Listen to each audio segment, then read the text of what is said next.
And over to you. Thank you, Erika.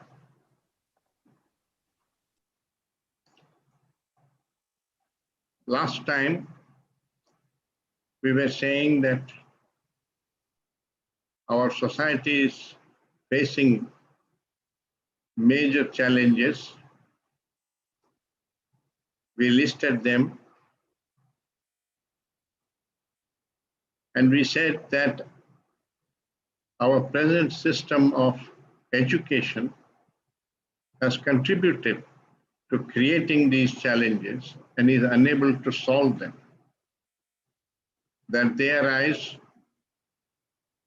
from our psyche. And in order to resolve them, we need not external controls, but a transformation of our consciousness, of the human consciousness. So just to remind you, I'm going to share my screen.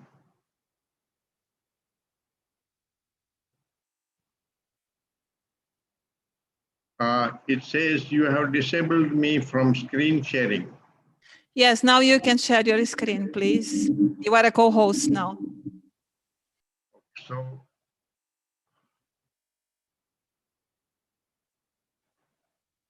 yeah.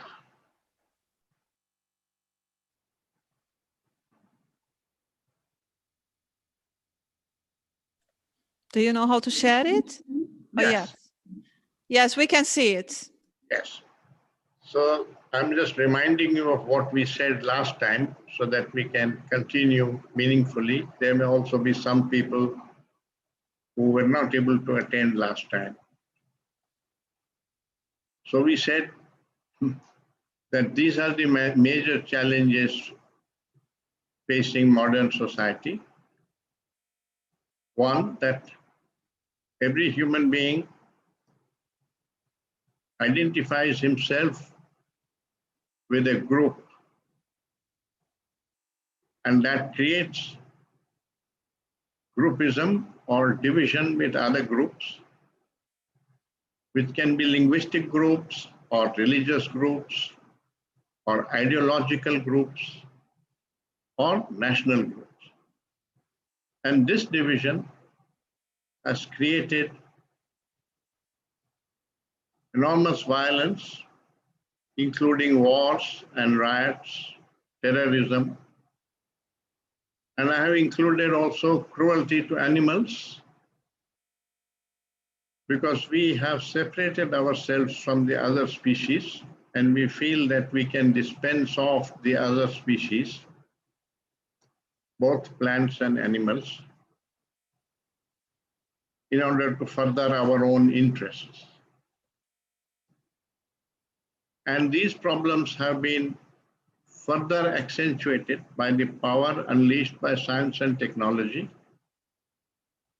because though war has been with us for 3,000 years, it never was as serious as it is today, because now with a single bomb, we can destroy an entire country. And all the countries are spending more than half their revenue on developing weapons of mass destruction as a protection against war. They call it defense, but they maintain this enormous expenditure on Army, Navy, and Air Force, because we are not able to agree to eliminate war as a possible solution to our problems.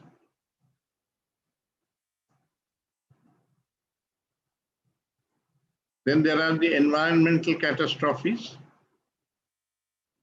which arise because we feel that nature is a resource that can be used for economic development. and we no longer feel friends with nature or a sense of belonging to nature. And that has caused all these environmental catastrophes, which are caused by our own progress, so-called progress.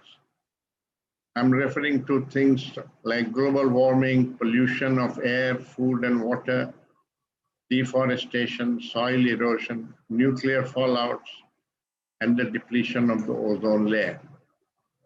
About all of which we are all reading every day in our magazines and news.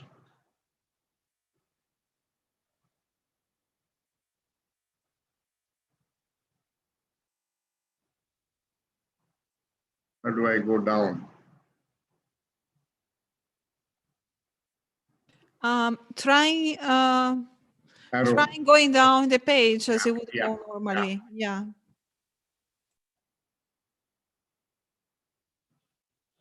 The fourth set of problems are dictatorships. We said many countries, especially third world countries in the world, are still dictatorships. And our history has shown that the greatest crimes have taken place under dictatorships. And dictatorship is a problem not only when the head of the state is a dictator, but when the head of a family is a dictator, the head of an organization is a dictator, or the head of a university is a dictator. So dictatorship is an attitude of mind where a person feels he is more intelligent and superior and he can dictate to others what to do. Then we said there is a breakdown of cooperation between man and woman, and many progressive societies are facing divorce rates of more than 50%, which means more divorces are taking place than marriages. And finally, that there is a replication of society or tremendous inertia in society, whereby it replicates itself and our problems seem to continue indefinitely from generation to generation. So we said these problems cannot be solved by controlling external causes. They have been caused by highly educated people, not by the ignorant villagers of Africa or India or Latin America. So the same kind of education which has created these problems is not going to be able to solve these problems.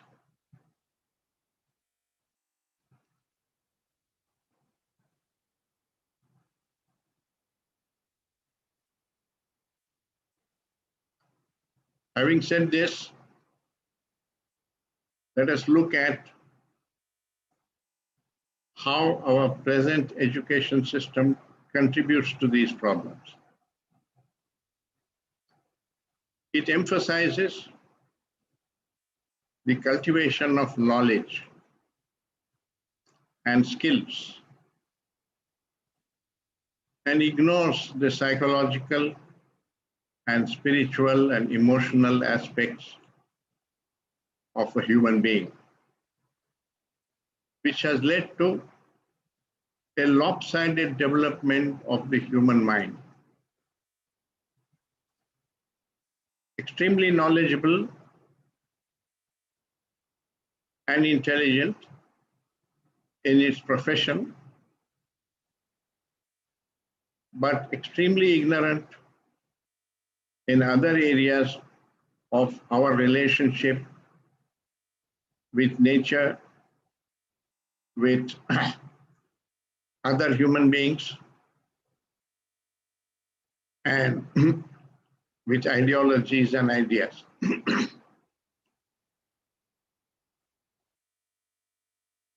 And we said that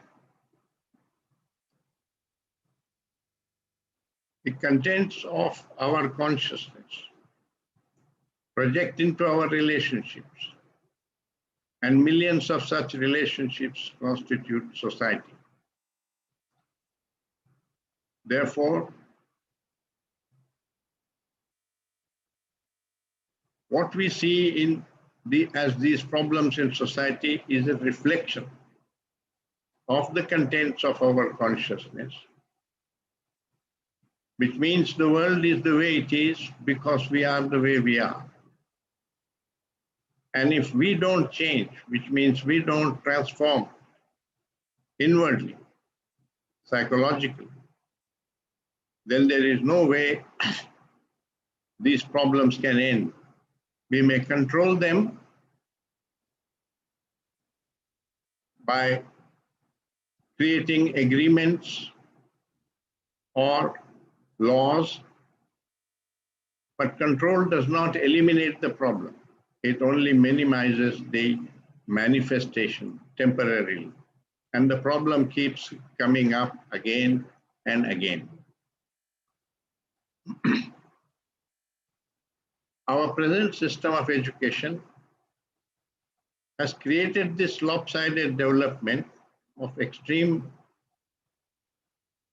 intelligence, which has brought about all the progress that we see in our society materially,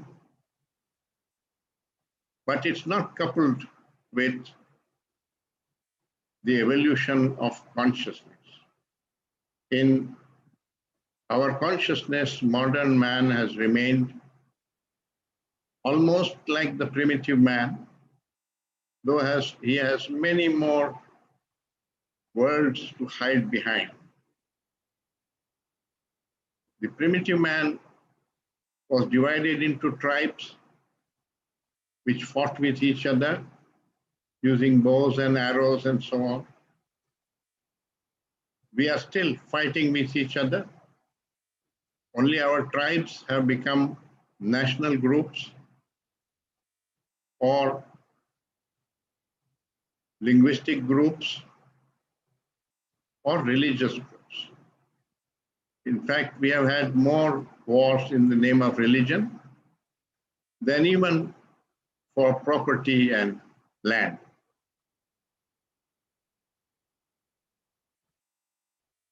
So today, I'm going to consider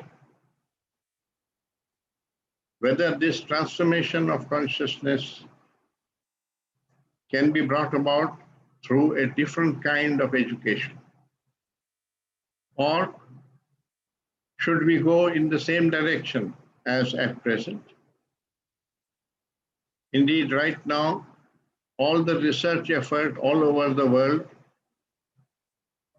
is still directed towards getting still faster computers, still better cell phones, still faster aeroplanes, and so on, when that's no longer the priority.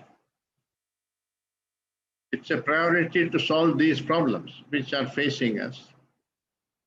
But we seem to be going in that direction of more and more progress, so-called progress, because that's what we know how to do.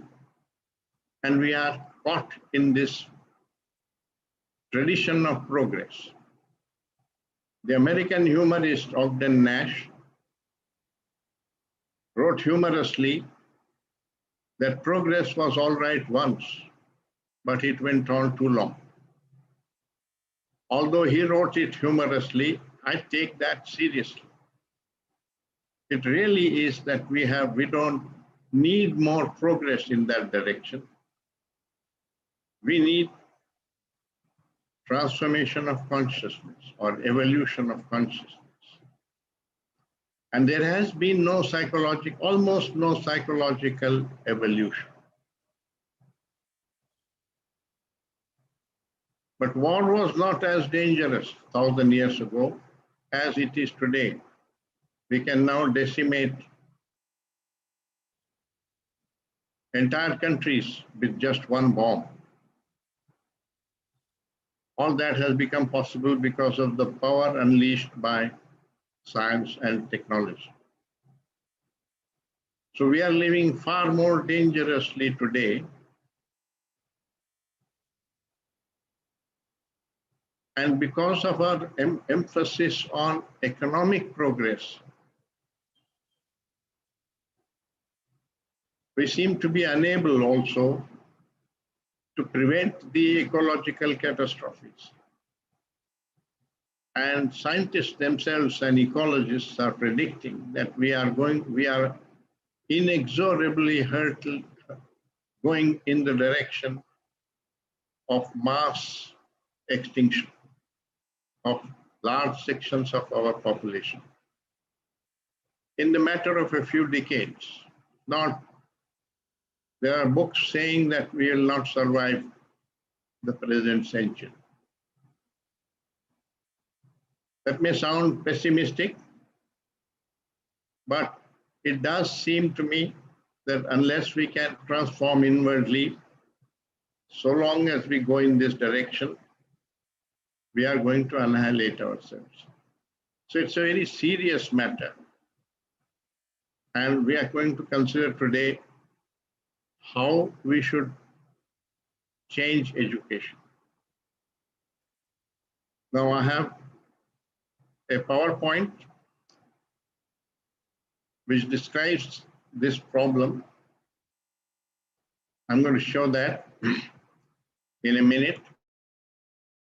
But before that, I want to quote 4 lines from a poem by T.S. Eliot, which illustrated this problem.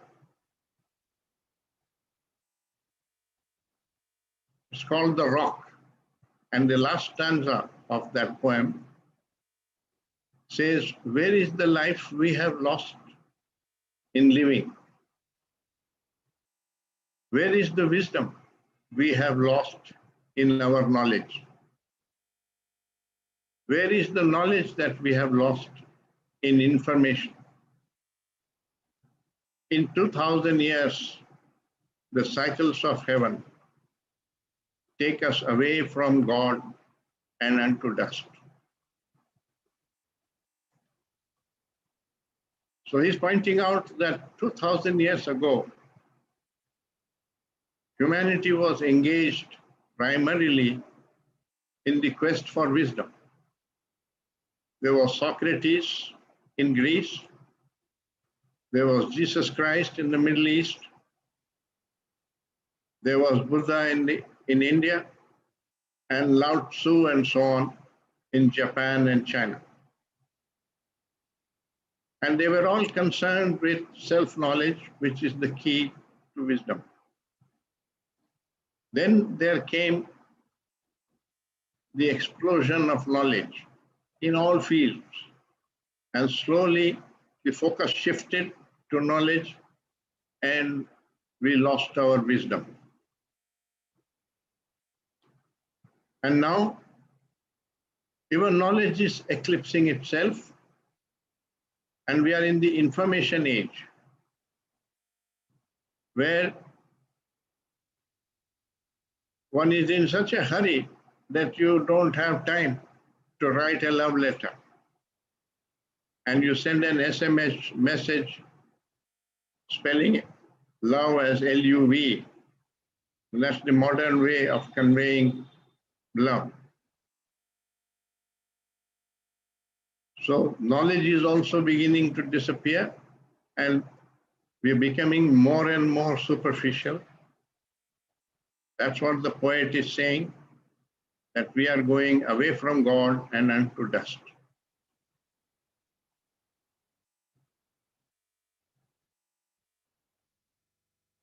So I want to explain how all this has come about, and I'll again share my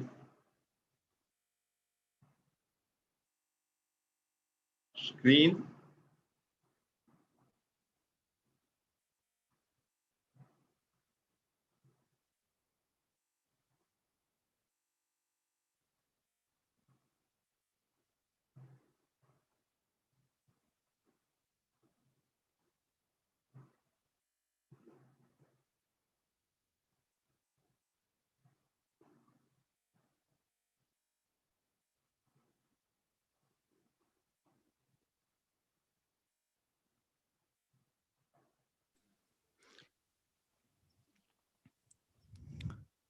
To make it fully screen, there is an option underneath a slide to the right side.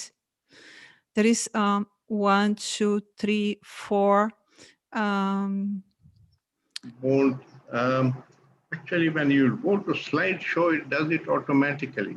Yeah, it will. Okay, go there. Yeah. From current slide. Yeah, there. Okay, perfect.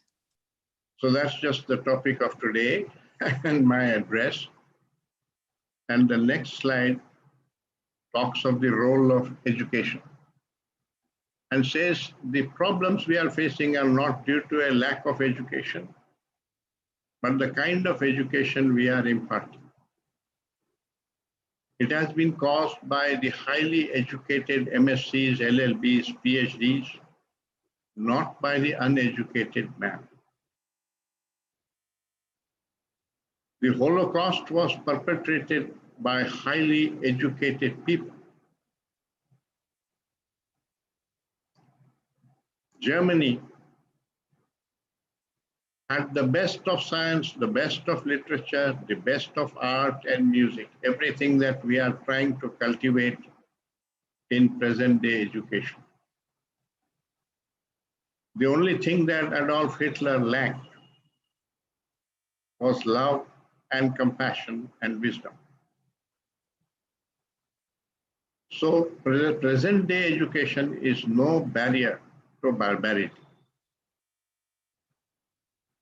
One of the greatest crimes of the previous century was committed in a country which had the best of education. So when we impart knowledge, we must also impart the wisdom to employ it rightly. That's a responsibility which education has not taken on itself.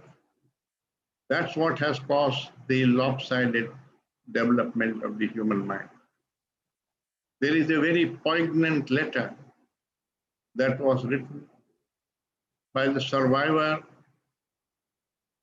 of the Holocaust from Spain to the teacher of his child. It is reported by an Israeli psychologist named Chaim Kinot, who migrated to the US and took his PhD from Columbia University and practiced in the US. He wrote a book called Teacher and Child, in which he quoted this letter, which I am reading to you. Dear teacher, I am a survivor of a concentration camp. My eyes saw what no man should witness. Gas chambers built by learned engineers. Children poisoned by educated physicians. Infants killed by trained nurses. Women and children shot and burned by high school and college graduates. So, I am suspicious of education. My request is that teachers help students become human. Your efforts must never produce learned monsters, skilled psychopaths, educated Eichmanns. Reading, writing, arithmetic are important only if they serve to make our children more humane. That illustrates very poignantly the problem that we are facing in education. There are two concepts, one of the devil and the other of God. The difference between them is not one of power. The devil is infinitely powerful and the God is also infinitely powerful. The difference is that God is wise, has love and compassion, and a sense of justice. The devil is selfish, egoistic, and lacks wisdom. So what is there in our present day education to ensure that our students will grow up with love, and compassion. Madame Montessori said, a child that is brought up without love and compassion becomes his own greatest enemy. And Krishnamurti says the following about education. Education may have a different meaning altogether, not merely transferring what is printed on a page to your brain.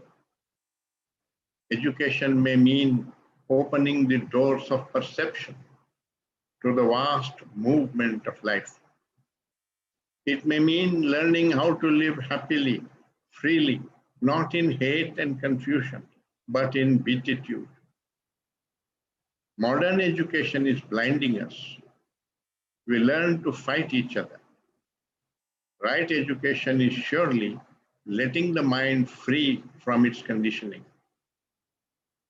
Perhaps then there can be love, which in its action will bring about a right relationship between man and man. Our education at present is not concerned with these issues. It's not concerned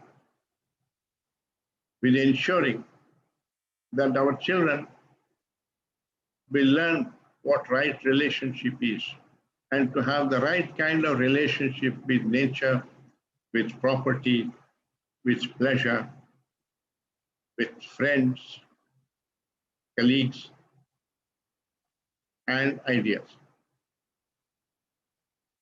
It is in fact promoting the ego in the child by using competition, promoting competition, which teaches a child that he is in a race with all his fellow students and he needs to outsmart them and come to the top. That contradicts brotherhood and friendship and promotes the ego. Similarly, they use in education reward and punishment, both of which promote the ego in the child. And we saw last time that the ego is the greatest danger, both in our personal life and in society.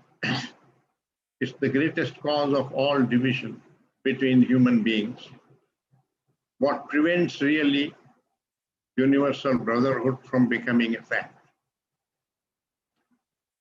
In this slide, I have tried to show that in the first column on the left are natural abilities which we all possess.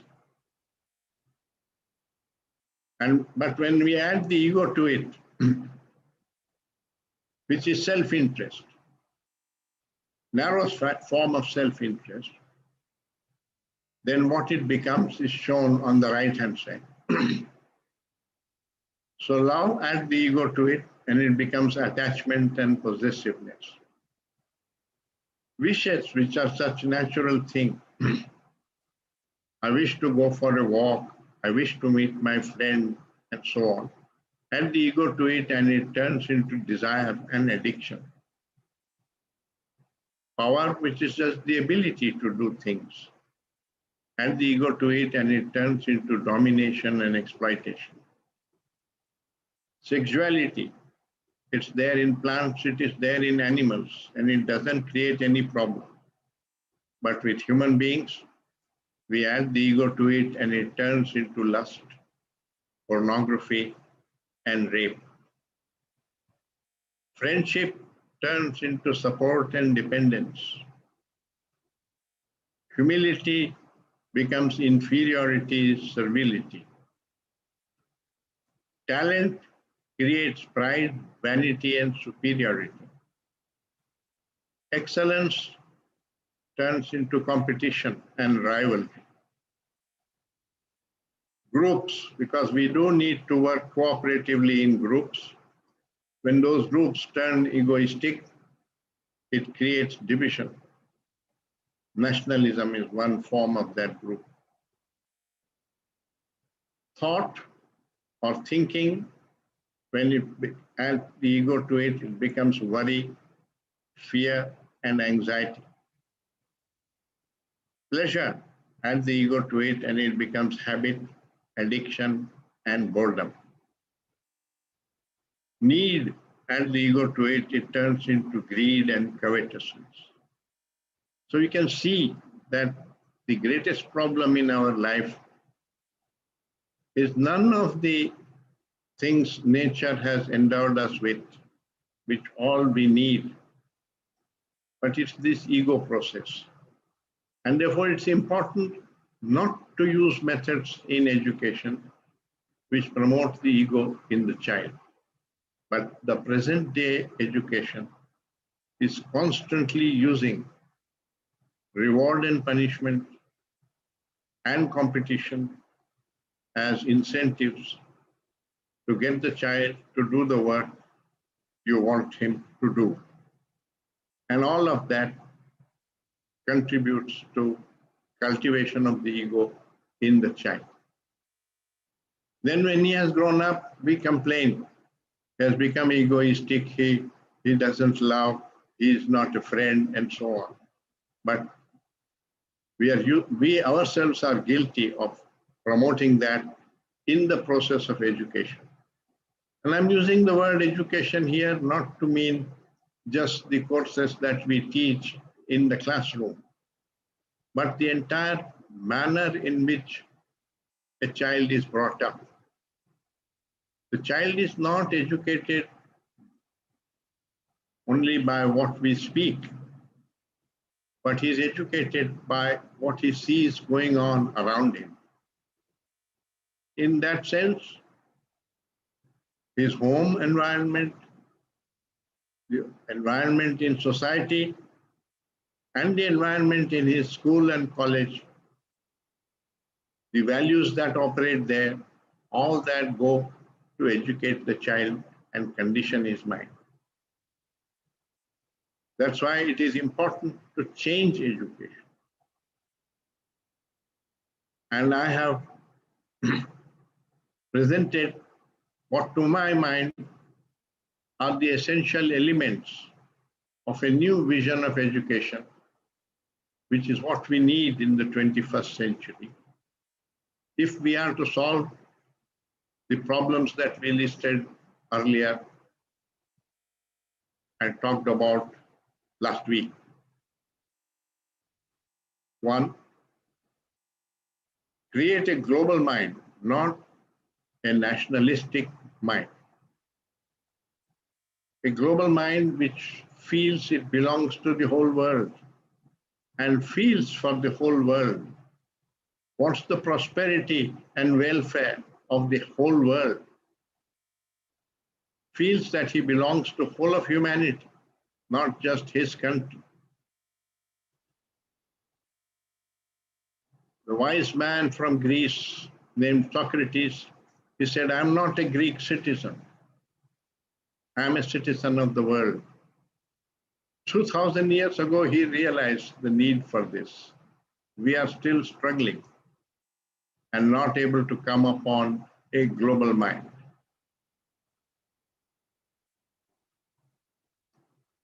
Emphasize human development, not economic.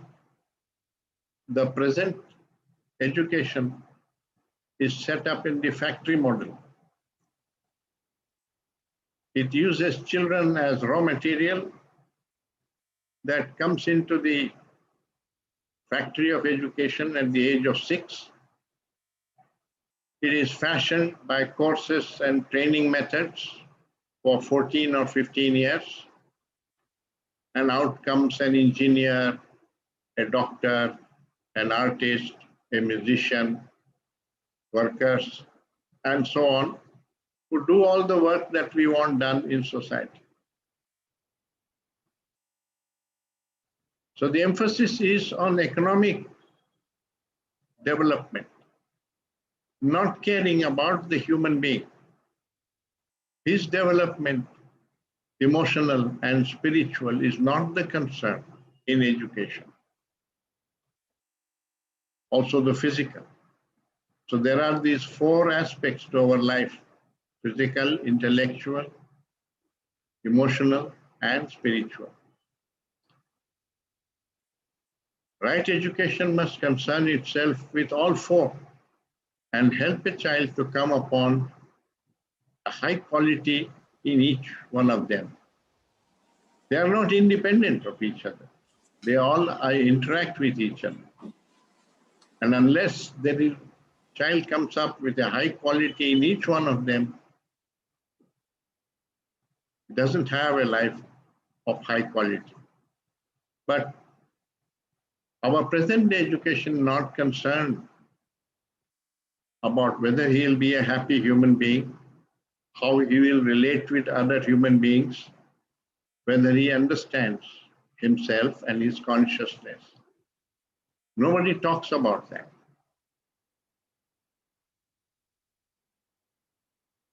It's only talking about achievements, which is all ambition and ego process from being promoted.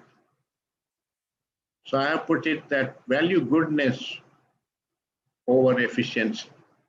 At present, the main concern is efficiency, and goodness is ignored.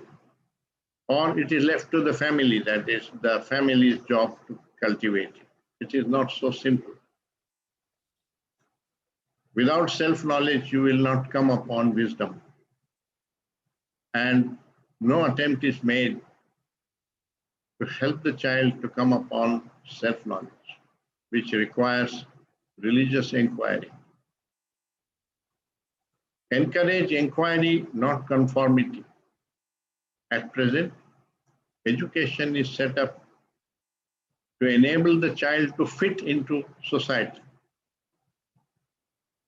Krishnamurti made a rather startling statement. He said, it is no sign of health to be well adjusted to a sick society. It's a sick society with so much violence, so much crime, so much cruelty towards women and children. It's a sick society. And we want the child to grow up and conform to that society. So encourage inquiry. Without inquiry, you will perpetuate the cruelty. And the value for dissent, respect for dissent. The greatest human beings are those who have dissented from the past. The Buddha dissented from Hinduism with its casteism and animal sacrifice and so on, and brought something new. Jesus Christ dissented from the Jews. The Jewish philosophy was an eye for an eye and a tooth for a tooth is justice. And he pointed out that don't retaliate violence with violence. These are human beings who dissented, who freed themselves from question the past and brought new light into the world. So we must respect dissent. Cultivate cooperation, not competition. Teamwork is more important than individual achievement. Human beings find it so difficult to work cooperatively. Cooperation between friends breaks down. Between professors in a university breaks down. Between workers in a factory breaks down. Between man and woman in a family breaks down. Even animals are able to cooperate better than we do. Ants cooperate. But we find it so difficult because we have this special problem of the ego. And just a difference of opinion can break down a relationship. On top of it, we have promoted competition and rivalry between individuals. So you need to change that and emphasize cooperation, which also means we must teach democracy as a value and the danger of domination.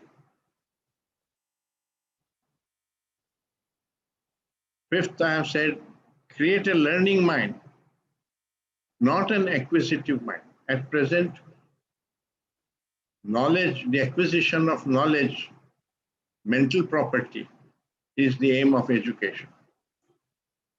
A learning mind is very different from a knowing mind. The knowing mind reacts from its knowledge. The learning mind observes and questions, and instead of reacting, learns from the situation.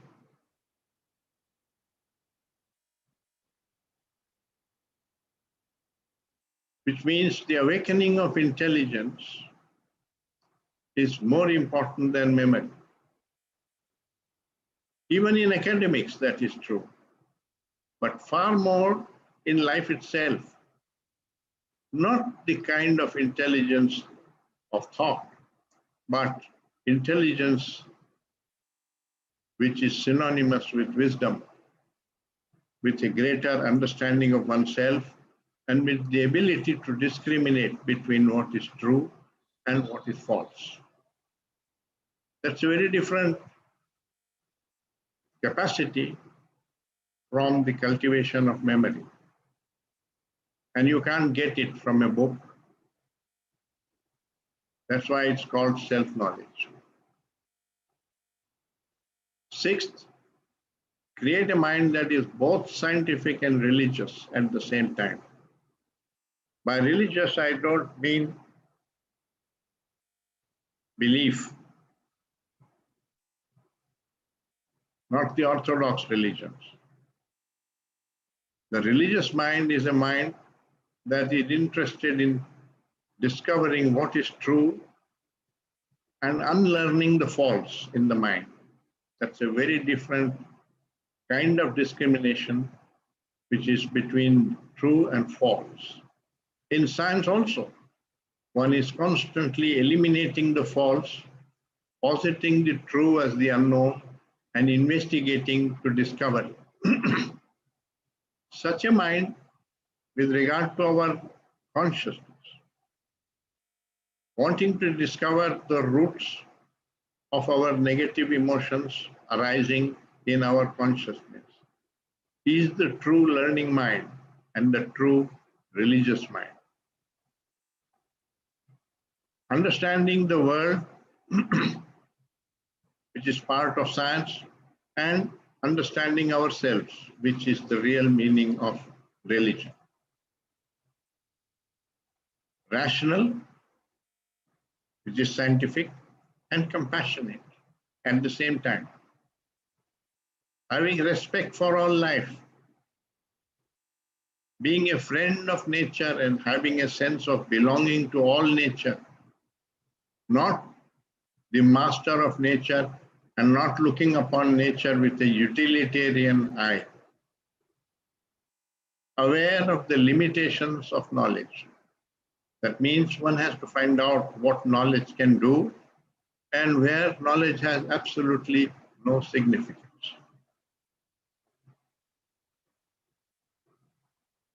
Seventh, I have listed the art of living.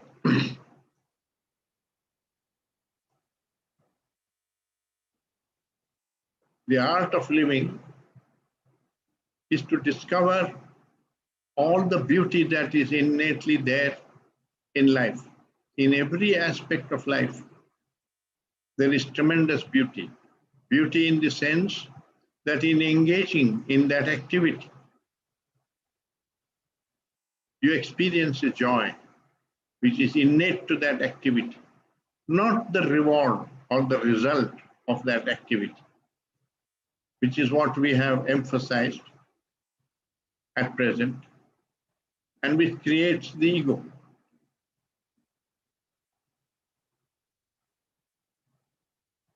To perceive the beauty, you have to pay great attention in the present so that you have an intimate relationship with your environment. That will reveal the beauty of it. If you relate with nature that way, pay attention to nature, you will discover beauty in nature. If you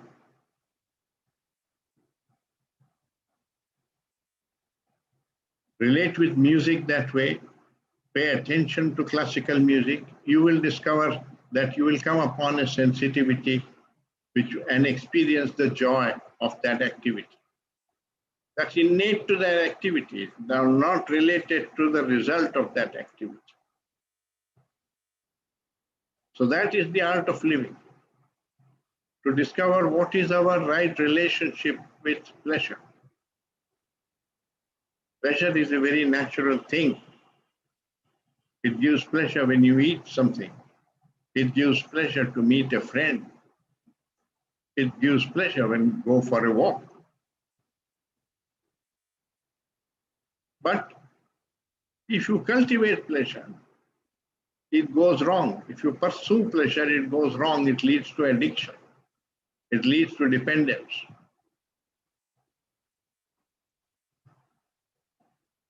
So you need to have this balance or the line between how much pleasure is natural, what is our right relationship with pleasure. William Blake wrote a short poem which beautifully explains the right relationship with joy. He says, one who binds to himself a joy does the winged life destroy. But one who kisses the joy as it flies lives in eternity's sunrise. That means I have no objection to experiencing the joy, but it ends and I have no objection to its ending. I let it go. Then there is no problem. But if you want to hold on to that joy, you want to repeat it, you want to maximize it, then it turns into an ego pursuit, and attachment and addiction results. All of which lowers the quality of life. The quality of life, unfortunately, is at present measured in terms of the GNP, or the per capita income, as if money is the main factor that determines the quality of your life. It's a false measure. Money can buy clothes, money can buy a car, money can buy travel. Is that what determines the quality of my life?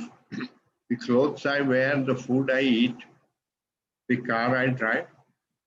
What about the quality of my mind, of my consciousness, of my relationships? Doesn't that determine the quality of life?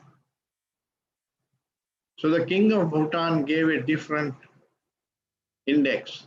He said, not GNP or PCI, per capita income, but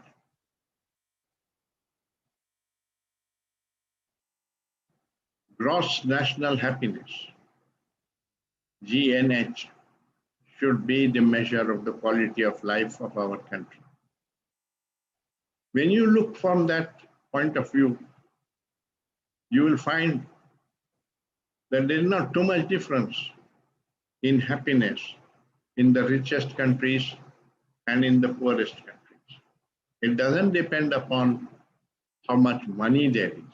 It depends on the quality of the mind of the people.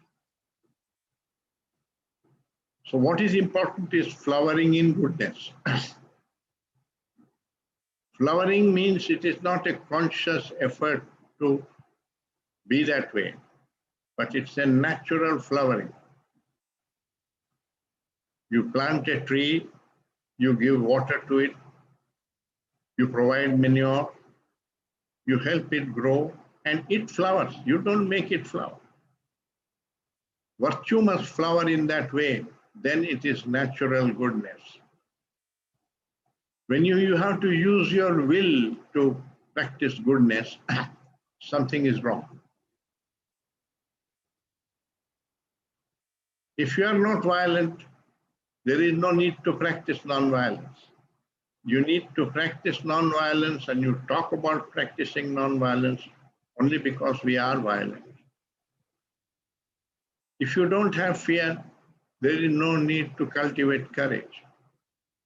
So whatever you are trying to cultivate consciously, the opposite of that is the fact, the truth within your consciousness. Deal with the fact and the causation behind it, not with cultivating the opposite. It's important to work with joy rather than working for rewards. But in education today, we are all the time offering rewards. Even in sports now, it's constantly motivating the people with reward. Millions of dollars reward is offered if you win in Olympics and so on, bringing some kind of prestige to your country. All that is a false notion. If there is a player from my country who runs best, what did I do to contribute towards that? What is the pride I feel when one of my countrymen runs better than all the other people in the world? It's just a kind of propaganda in the mind, identification with your country. It's an expanded form of ego. Working with joy is to have sensitivity, which means to feel the joy innately there in that activity. There is great joy in every activity in life, provided you have the eyes to see. So perception of beauty is a far greater incentive, and then you don't need to pursue pleasure. We pursue pleasure because we are bored individuals. We are bored because we are not sensitive to the beauty of life. So to reveal all the beauty that is innately there in life should be one of the objectives of education, to help the child to perceive that beauty. Instead of that, we are all the time pushing the child in the direction of achieving. And when his attention is towards the ambition of achievement, he has no time to pay attention to anything else, which makes him insensitive. So sensitivity is more important than ambition. Lastly, a holistic development of all the faculties, not over specialization.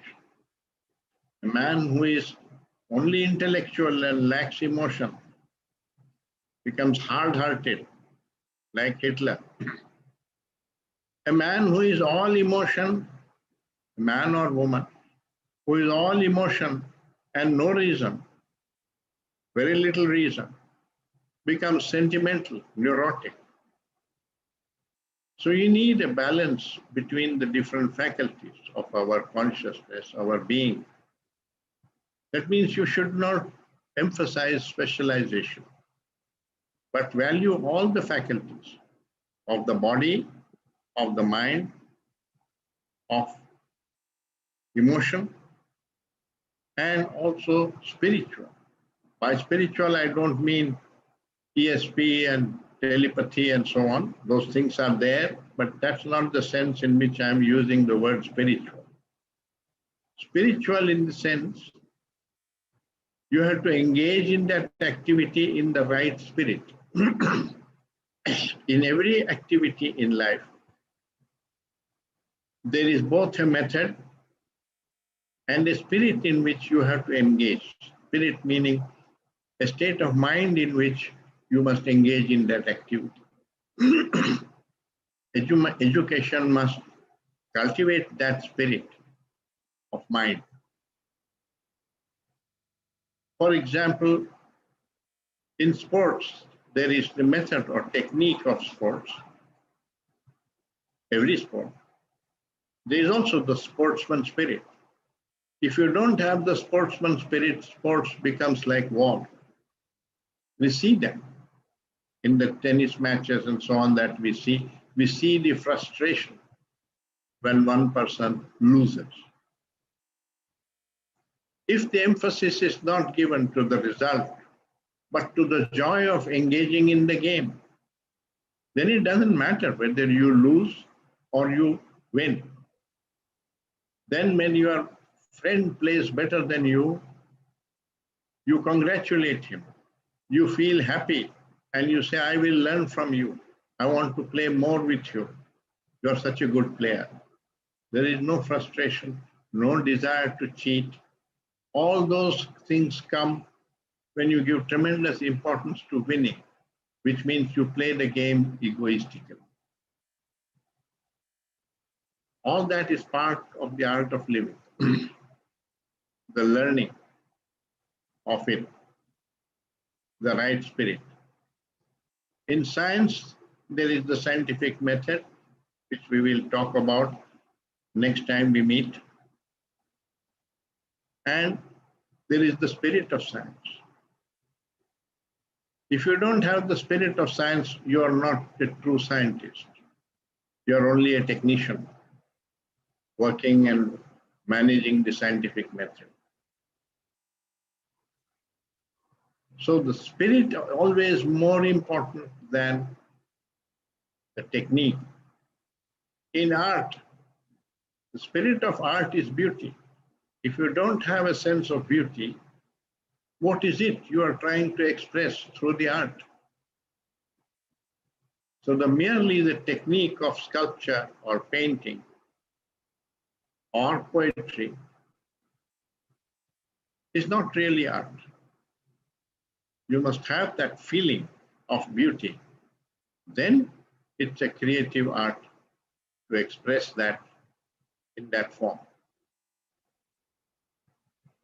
We talked last time about the spirit of democracy, which is the spirit of humility, of saying none of us really knows what is the best way to organize our nation. So let's sit down, let us confer, let us listen to each other with mutual respect, and so educate ourselves over the issues that concern our society. After having done that, we shall invite proposals on how to proceed further, what decisions to take. And if there are more than one proposal, we shall vote and accept the view of the majority. But when you accept the view of the majority, we will all assist in that decision. Not that the one who did not propose that is going to oppose that.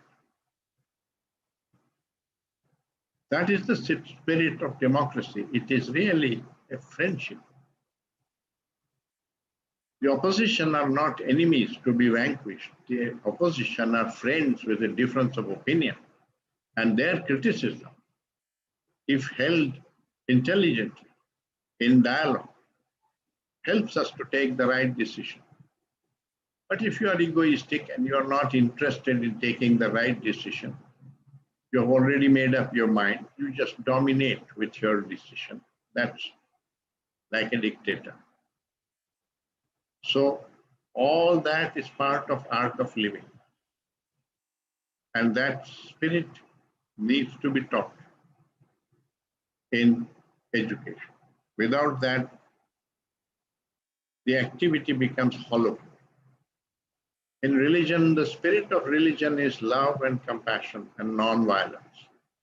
If that's not there, all your rituals and your prayer and your beliefs have no significance or very little. But when you have the spirit of love, compassion, and non-violence, they will acquire significance.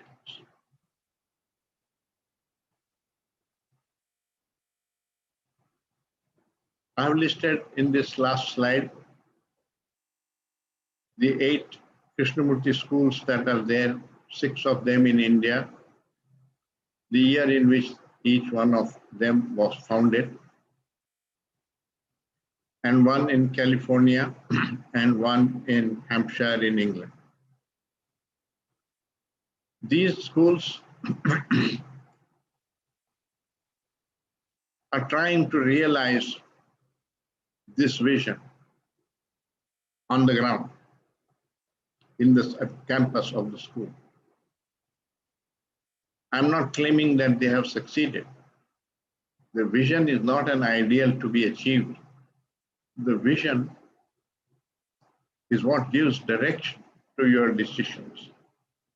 When you are taking a decision, you have to consider whether it goes in the direction of the vision or it goes against it. It's like the pole star. You don't try to go to the pole star. It gives you direction when you are at sea. When India became independent, Gandhi gave such a consideration to the Prime Minister, Nehru. He said, when you are in 2 minds, what decision to take? Consider the poorest man on the road and ask yourself which decision will help improve the quality of that man's life. Take that decision. So those are guiding principles. The vision is a guiding principle. It's not an ideal to be achieved. You can't achieve that. It may be an impossible thing. But so if we can create such an education, we can bring about a new mind, a new generation, which relates differently with everything. Krishnamurti called it a wholly different way of living, not living egoistically, living with love, with truth, with beauty. If we don't do that, if we say this is impossible, then we are going to decimate ourselves and annihilate ourselves. The choice is that simple. Because all those problems that I have listed are not going to go away. What is in our consciousness manifests in our relationships. And millions of such relationships constitute what we call society. There are 7 billion people, I believe, or 7.5 billion people today on the earth. If we have 7.5 billion egos on the earth, there is no way you can organize them into peaceful, prosperous, and happy society. Therefore, some of us at least must work for the transformation of consciousness of man. And such an education is an attempt to enable that right from the beginning, from childhood. Of course, there are details of what kind of questions to discuss at what age, what would be appropriate for the child at that age, and so on.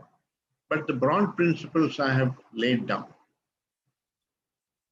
that you must promote inquiry, not only religious inquiry and scientific inquiry, but also social inquiry, inquiry into the rules of the school. Never put a child down who is asking a question. There is no such thing as a stupid question. There is only a stupid response to the question. So I think I'll end it here. And next week, we will take up